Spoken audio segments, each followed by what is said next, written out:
to you, Sadhguru, is when something bad happens to somebody, and we know that it's always on their conscience, they're thinking about it a lot of times, but eventually there comes a point where they are ready to let it go.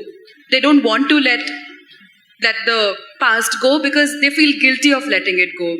So why does that happen, and how do we let go of that guilt? Like, even if we take, for instance, sexual abuse, if a girl is sexually abused and eventually if she reaches a point where she is ready to overcome it, but she feels guilty to let it go because it has troubled her for a very, very long time, and not just her, the ones around her as well.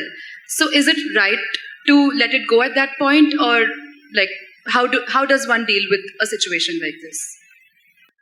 See, I think this struggle is coming from a misunderstanding that something either unpleasant or terrible that one may encounter in one's life, it can just happen to anybody in so many different ways. If it happens, people think they must forget it. No, you should never forget it. If something terrible happens to you, you should never ever forget it, because if you forget it, you may walk into it again. But we must know the distinction between what is memory and what is living. You are living. Memory is a dead memory, you're supposed to use it as wisdom to see such things don't happen to you in your life. But it's a fact that for most people, what happened 10 years ago, they still suffer. What may happen day after tomorrow, they already suffer. Yes or no? What happened 10 years ago or even 10 days ago does not exist right now, does it? Does it? No. What may happen day after tomorrow does not exist right now, does it? No. So you're suffering essentially something that does not exist. How many of you are psychology students, huh? Is there a medical term for those people who are suffering something that does not exist? No, don't tell them please, they'll suffer that. If you are suffering something that does not exist, on some level it means insanity, isn't it? This may sound very cruel to you right now when I say this, because, oh, I got my pains. See, you're carrying your pains like badge, don't do that.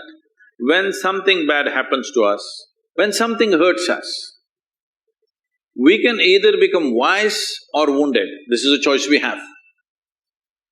Either we can become wise with it or we can become wounded with it. As we already went through this, life is just a certain amount of time. It's ticking away. As you sit here now, you are 1 hour closer to the grave since you came here. Yes or no? Yes, it is. It's going away for all of us. So in this, where is the time to carry every experience like a wound? No. This must become your wisdom.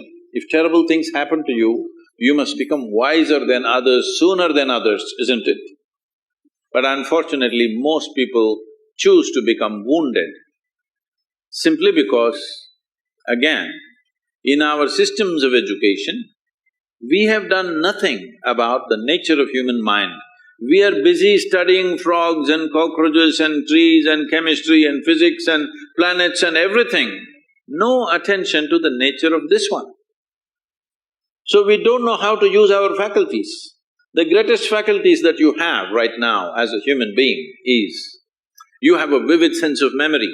Everything that happened, you can remember as if it's alive right now. Yes? There is a repository here, there's an archive in your mind which can replay the whole video if you want. But this has become a problem. You started suffering the old movies. And there is a fantastic sense of imagination, so you already suffer a tomorrow which is yet to come. This is basically because we have not taught our children and the people in the world how to employ our faculties, how to use our memory, how to use our imagination, how to experience life right now, how to sharpen the experience now. Your whole life is happening between these three dimensions: memory, present experience and imagination. This is your life, isn't it? These are three dimensions. We call them trikala, three dimensions of time. All your experience of life is happening here. But if you lose distinction between what is past, what is present, what is future, then everything hurts. For not everybody, terrible things have happened. Unfortunately, for a few people they have happened. But the rest of the people are simply suffering something, isn't it?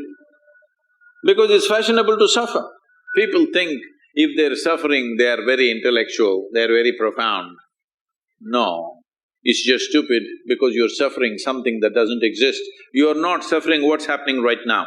You're suffering what happened yesterday and you're suffering something that may happen tomorrow already. So this madness has been encouraged simply because we never train people how to use their faculties.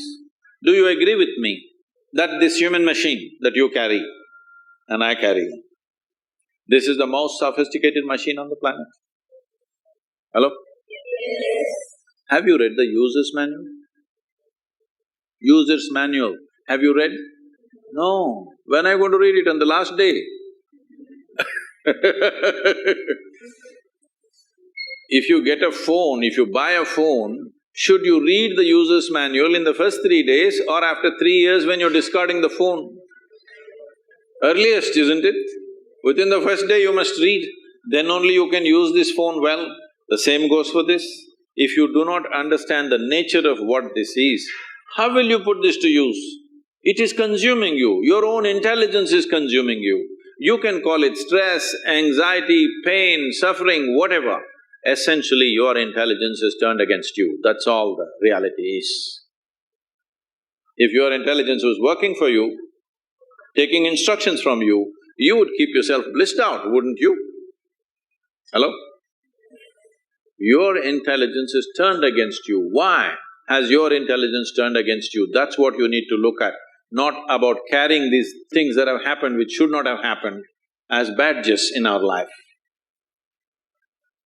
This may get a lot of women against me.